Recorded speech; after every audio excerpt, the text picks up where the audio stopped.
Imagine confessing to a crime only for the legal system to scrutinize not just your confession, but your bank balance. Yeah, That's where our deep dive begins today. it's quite a scenario. We're going back to Hong Kong, 1997, looking at the case of a man we're calling Zang San. Okay. In this case, it really gives us a remarkable insight, into how the courts grapple with different kinds of evidence, testimony, confessions. And what are we working from here? What are the sources? We're drawing on official legal documents, specifically a Hong Kong Court of Appeal case from 1999. Right. It reviewed a drug trafficking conviction from the district court back in 97. So it's all court records. Straight from the source. So our kind of mission here is to unpack the complexities of this case. We'll be looking closely at how the court handled Zang San's confessions, some, well, unexpected personal stuff that came up. Definitely unexpected. And like we said, his financial situation. There are some surprising twists in this story. Absolutely. Yeah. So just to set the scene, Zang San was initially charged with illegal trafficking of dangerous drugs. Okay. The specifics were 41.10 grams of a mixture containing 35.52 grams of heroin. That's a significant amount. It is. And this allegedly happened outside a building on Pak Phum Road, Kowloon, Hong Kong, July 16th, 1997. And the story starts with him actually admitting something. Yeah, the prosecution's case kicked off because Zang San apparently admitted to possessing the drugs right when the police stopped and searched him. Okay, so you'd think maybe case closed, or at least simpler. You would think. Yeah. But that's where it starts getting really interesting. Right. Because that first confession, the one during the search, that was just the beginning.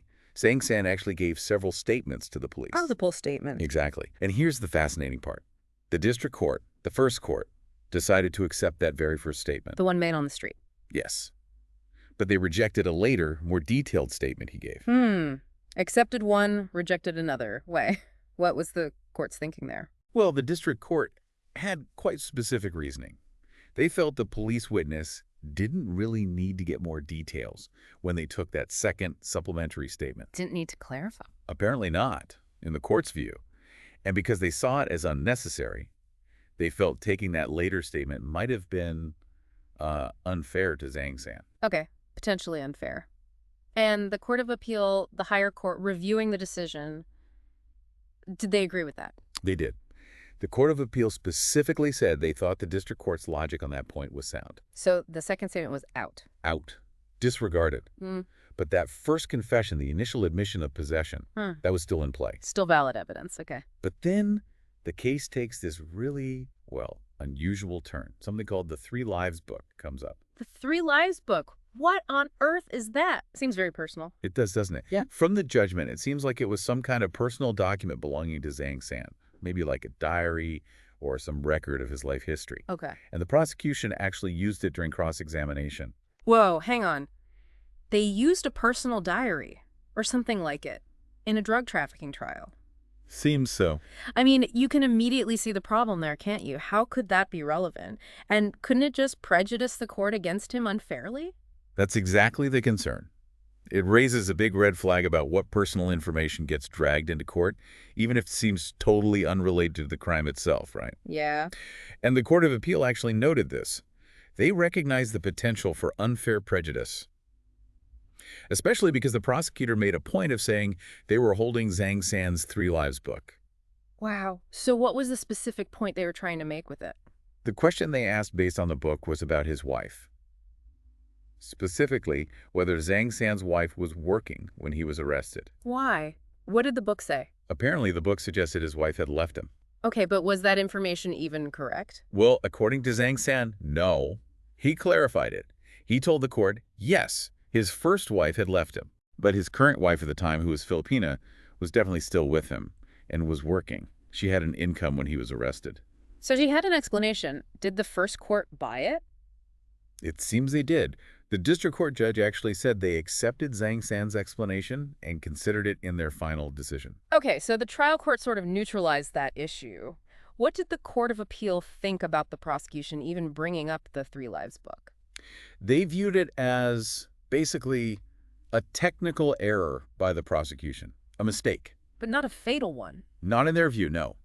They concluded that because the district court ultimately believed Zang San's clarification, The error didn't significantly harm his case. So it wasn't enough to overturn the verdict on its own. Exactly. It wasn't grounds for appeal. Okay. So the Three Lives book was this weird kind of side drama that didn't ultimately change the outcome of that first trial. Pretty much. But you mentioned earlier the Court of Appeal did have a major problem with something else.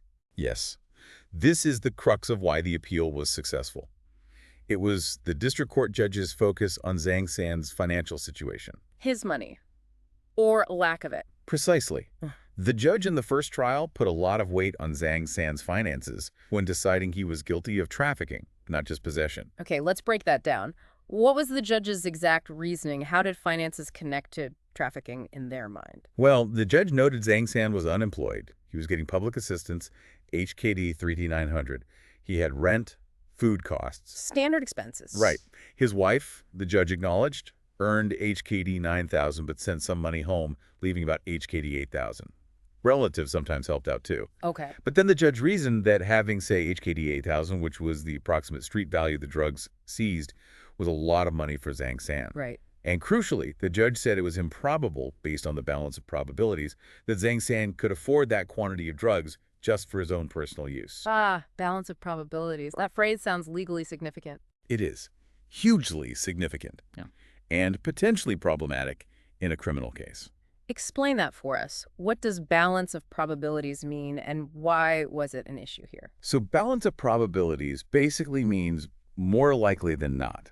It's the standard of proof used in civil cases like contract disputes. Okay. Lower bar than criminal cases. Much lower. In criminal cases, the prosecution has to prove guilt beyond a reasonable doubt. It's a much higher standard. So the judge used the wrong standard. That's exactly what the Court of Appeal found. This was the critical legal error. Right. By focusing on whether it was more likely than not that Zang San could afford the drugs for personal use, the judge essentially flipped the burden of proof. How so? Instead of the prosecution having to prove beyond a reasonable doubt that he intended to traffic the drugs, Yes. the judge's reasoning implied that Zang San somehow had to show it was probable he could afford them for personal use. It put the onus on the defendant. Which is fundamentally wrong in criminal law. Absolutely. The burden of proof always rests with the prosecution. They have to prove guilt. The defendant never have to prove innocence or even probability of innocence. Wow. Okay, that makes perfect sense now. It's a basic principle, but you can see how it got skewed here by focusing on the money. Precisely. And the Court of Appeal decided this wasn't just a small mistake. It was a significant legal error that completely undermined the conviction for drug trafficking. So, given this major error, what happened with Zang San's appeal? Did they just throw out the whole case? Not entirely. The Court of Appeal did allow the appeal. They overturned the original conviction for drug trafficking, Okay. and the 5.5-year prison sentence that went with it was revoked. Good news for him, partially. Partially. But remember that first statement he made to the police? The one on the street? Admitting possession. Yeah. The courts had already decided that statement was admissible. It was valid evidence. Right. So that still stood. It did. So after hearing more arguments, the Court of Appeal found Zang San guilty of the lesser charge, simple possession of dangerous drugs. Based on his own initial admission? Correct. They then had to decide on a sentence for that charge. They considered his record, his background, age, personal situation, and of course, the amount of drugs. And what did they decide for the possession sentence? 2.5 years in prison. Okay. So, still prison time, but a big reduction from the original 5.5 years for A trafficking. very significant reduction, yes. Right. From 66 months to 30 months. So this case really drives home how vital it is to get these legal procedures right, doesn't it? Especially around evidence and the burden of proof. Absolutely. Okay, let's try and summarize the key takeaways from this deep dive. What should we remember? Well, first, I think, is the careful handling required for confessions. Which ones are fair, which ones aren't. Right. And then there's the potential danger of bringing in irrelevant, prejudicial information. That Three Lies book example is pretty stark. Definitely. But the biggest takeaway, I think, is that fundamental difference between the prosecution's burden to prove guilt beyond a reasonable doubt and the defense having no burden to prove innocence, especially when things like financial capacity come into it. Yeah, that financial reasoning was the real turning point. It was. And it makes you think, doesn't it? It raises some big ethical questions for you, the listener, to consider. Like what? Like, was it ever appropriate for the prosecution to even attempt to use something like the Three Lives book? How much should someone's financial status matter in a drug case like this? Is it relevant to intent or just prejudicial? And did the Court of Appeal, in the end, land on a just outcome, reducing the charge but still imposing a prison sentence? It's complex. There aren't easy answers. It really highlights how crucial it is for the system to stick rigorously to its own rules about proof and fairness that protects everyone. These are really important points. Maybe something for listeners to debate, how much weight should financial status carry? It feels like a really tricky area. It is. And this case is just a powerful reminder that finding justice isn't always straightforward. It's often a complicated, nuanced path. There's that saying, a lie shatters a family truth, finishes it. Here, an alleged crime, maybe involving lies or maybe not, led to this whole legal fight focused on finding the truth through evidence. And legal principles. Right, and it led to a different kind of justice in the end. It makes you wonder, what does this case tell us about how we pursue truth in the legal system and all the sort of hidden factors that can sway the outcome? A lot to think about there.